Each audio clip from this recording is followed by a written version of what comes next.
ओम शांति।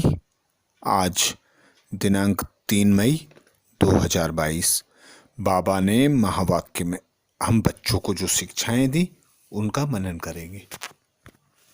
आज बाबा बोले, मीठे बच्चे, तुम्हें बाप समान मीठा बनना है, किसी को भी दुख नहीं देना है, कभी क्रोध नहीं करना है। मीठे बच्चे, तुम्हें बाप समान बहुत मीठा बनना है, किसी को दुख नहीं देना है, कभी क्रोध नहीं करना है। अर्थात बाबा कहते हैं, बच्चे तुम अपनी मत पर चलते हो तो एक दो को दुख देते हो और नीचे ही गिरते जाते हो, तो तुमको घड़ी घड़ी उस बाप से कदम कदम पर श्रीमत लेनी है। आसुरी मत पर चलने के कारण तुम नरक में ही जाते गए। तो अब श्रेष्ठ पिता परमात्मा अपनी श्रेष्ठ मत द्वारा हम बच्चों को श्रेष्ठ बनाते हैं और कहते हैं, क्रोध करना आसुरी मत है, एक दो पर क्रोध नहीं करो, प्रेम से चलो, हर एक को अपने लिए राय लेनी चाहिए। तो बाबा राय देते हैं हम बच्चों को, कहते हैं तुम अब सुख की दुनिया में जाने वाले हो, जहां दुख का नामो निशान नहीं होगा, एक दो को दुख नहीं देंगे, तो वह बात तुम्हें अभी से संगम युग पर ही करनी है। तो बाबा की श्रीमत, बाप समान बहुत मीठा बनना है, किसी को दुख नहीं देना है, कभी क्रोध कर आसुरी मत पर नहीं चलना है। प्रश्न किया बाबा ने, कर्मों की गुह्य गति को जानते हुए तुम बच्चे कौन सा पाप कर्म नहीं कर सकते? कर्मों की गुह्य गति जानते हुए तुम बच्चे कौन सा पाप कर्म नहीं कर सकते? तो बाबा हम बच्चों को श्रीमत देते कि तुम अब तक 63 जन्मों से दान करते आए हो और ही नीचे गिरते गए हो, लेकिन अब बाबा समझाते हैं कि दान भी देखकर सोच समझकर करना चाहिए, क्योंकि तुम बच्चे किसी को दान करते हो और वह उन पैसों से कोई पाप कर्म कर देता है, तो उसका असर तुम्हारी अवस्था पर भी पड़ता है, अर्थात उस पाप के तुम भी भागीदार बन जाते हो। इसलिए दान भी सोच समझकर करना चाहिए।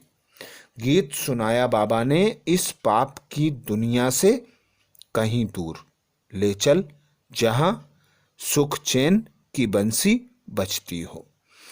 तो बाबा कहते हैं कि जो आत्माएं हैं उन आत्माओं को मैं सुनाता हूं और आत्माओं से ही बात करता हूं।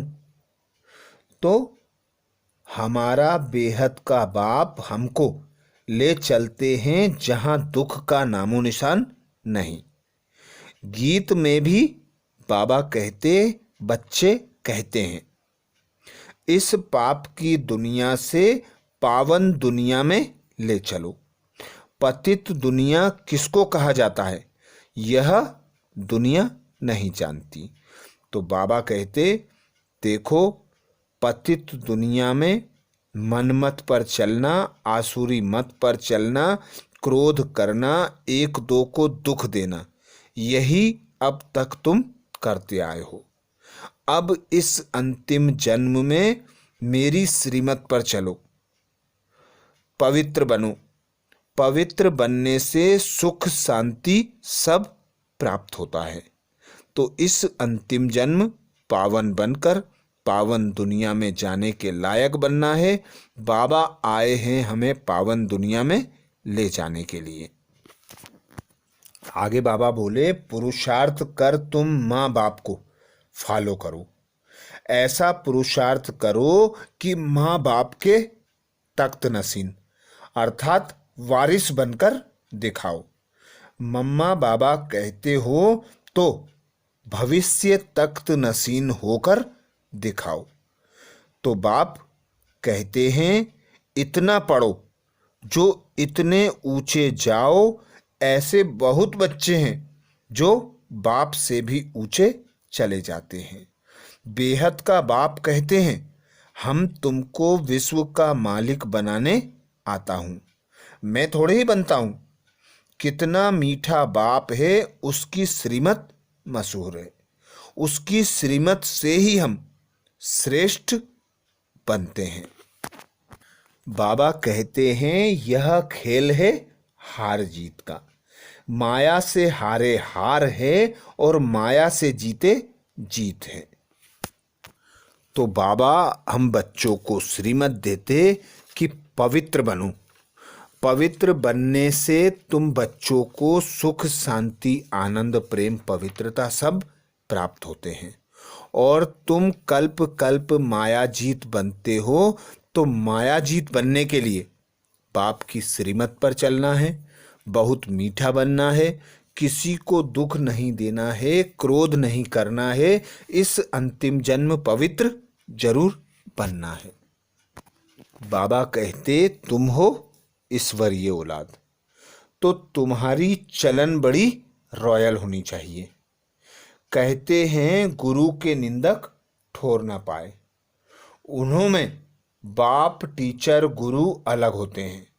यहाँ तो बाप, टीचर, सदगुरु एक ही है। अगर कोई उल्टी चलन चले तो तीनों के निंदक बन पड़ेंगे। सत बाप, सत टीचर, सत गुरु की मत पर चलने से ही बाबा कहते तुम श्रेष्ठ बन जाते हो। शरीर तो छोड़ना ही है, तो क्यों ना इसे ईश्वरीय अलौकिक सेवा में लगाकर बाप के वर्षे का अधिकारी बन जाएं। तो बाबा कहते हैं इसे लेकर मैं क्या करूँगा।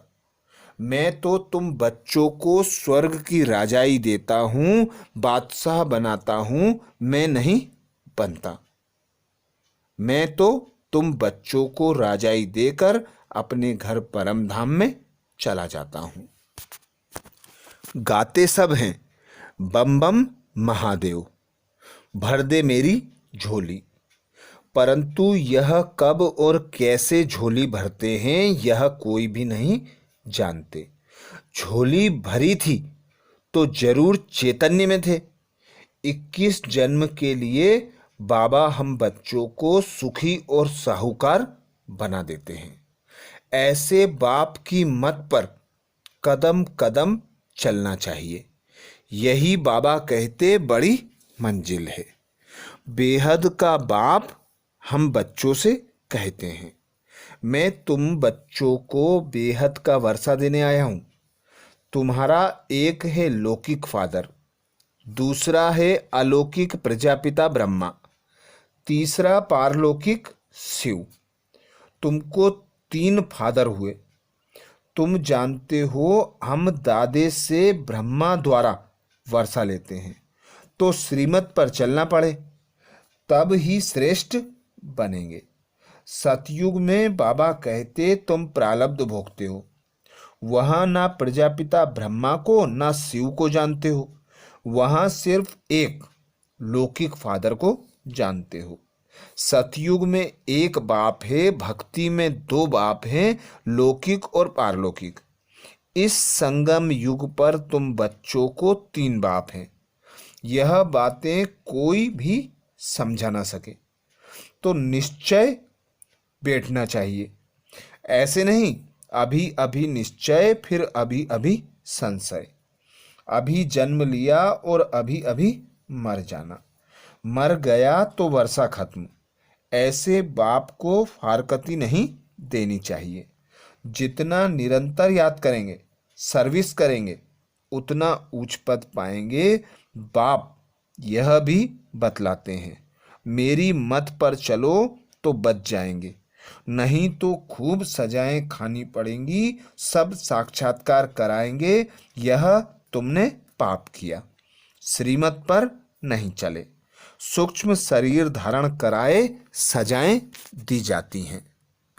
गर्भ जेल में भी साक्षात्कार कराते हैं, यह पाप कर्म किया अब खाओ सजा। बाबा ने हम बच्चों को वरदान दिया। वरदान में बाबा बोले, साधारण कर्म करते भी श्रेष्ठ स्मृति व स्थिति की झलक दिखाने वाले पुरुषोत्तम सेवाधारी भाव। साधारण कर्म करते भी श्रेष्ठ स्मृति व स्थिति की झलक दिखाने वाले पुरुषोत्तम सेवाधारी भाव। बाबा हम बच्चों को इस धरा पर संगम युग में अवतरित करते हैं सेवार्थ, अर्थात नया ब्राह्मण मर्जीवा जन्म प्रदान करते हैं, ब्रह्मा मुख द्वारा एडॉप्ट करते हैं। तो बाबा कहते हैं सदा मुझ बाप को याद करो, मेरी याद में रहकर तुम कर्म करोगे तो श्रेष्ठ कर्म होंगे। तो ऐसे ही बाबा आज हम बच्चों को वरदान देते पुरुषोत्तम सेवाधारी भाव। तो हम बच्चे जब कोई साधारण कर्म करते हैं पर हमारी स्मृति में वह पिता परमात्मा निराकार होते हैं और उनकी श्रीमत के अनुसार हम कर्म करते हैं, तो फिर उस कर्म में विश्व का कल्याण समाया हुआ होता है, वो कर्म श्रेष्ठ कर्म होता है। और हम बच्चे साधारण कर्म करते भी श्रेष्ठ अलौकिक दिखाई देते हैं। तो बाबा की यही श्रीमत कि सदा इस श्रेष्ठ स्मृति में रहो कि हम उस भगवान की संतान हैं, इस धरा पर सेवा अर्थ अवतरित हुए हैं। तो हर कर्म करते हुए उस कर्म में सर्व आत्माओं के प्रति, सर्व परिस्थितियों के प्रति, प्रकृति के पांचों तत्वों के प्रति कल्याण पूर्वक कार्य करना है। अर्थात कोई भी कार्य करें उसमें विश्व कल्याण समाया हुआ हो। तो ऐसे श्रेष्ठ कर्म बाबा कहते तुम बच्चों को सेवाधारी पुरुषोत्तम बना देते हैं। जैसे असली हीरा कितना भी धूल में छुपा हुआ हो लेकिन अपनी चमक जरूर दिखाएगा, ऐसे आपका जीवन हीरे तुल्य है। तो कैसे भी वातावरण में, कैसे भी संगठन में आपकी चमक अर्थात वह झलक और फलक सबको दिखाई दे। भल काम साधारण करते हो लेकिन स्मृति और स्थिति ऐसी श्रेष्ठ हो जो देखने वाले ही महसूस करें कि यह कोई साधारण व्यक्ति नहीं है, यह सेवाधारी होते हुए भी पुरुषोत्तम है। स्लोगन में बाबा बोले, सच्चा राजऋषि वह है जिसका संकल्प मात्र भी कहाँ पर लगाव ना हो। सच्चा राजऋषि वह है जिसका संकल्प मात्र भी कहाँ पर लगाव में नहीं हो। अर्थात हम बच्चों को बाबा आकर राजऋषि बनाते हैं। अर्थात बाबा कहते हैं तुम बच्चे स्वराज्य अधिकारी हो, तुम अपनी कर्मेंद्रियों ज्ञानेंद्रियों को अपनी इच्छा अनुसार कर्म कराते हो तो तुम स्वराज्य अधिकारी कहलाते हो। पर तुम बच्चे हो राजऋषि, राजाई के लिए तुम बेहद का बैराग करते हो। तो बेहद के बैरागी बन इस देह तथा देह की दुनिया से, देह के संबंध से, सुख सुविधा के साधनों से सदा उपराम रहना, अर्थात संकल्प मात्र भी लगाव ना होना। उन्हें बाबा कहते सच्चा राजऋषि। अच्छा, ये थे बाबा के महावाक्य। ओम शांति।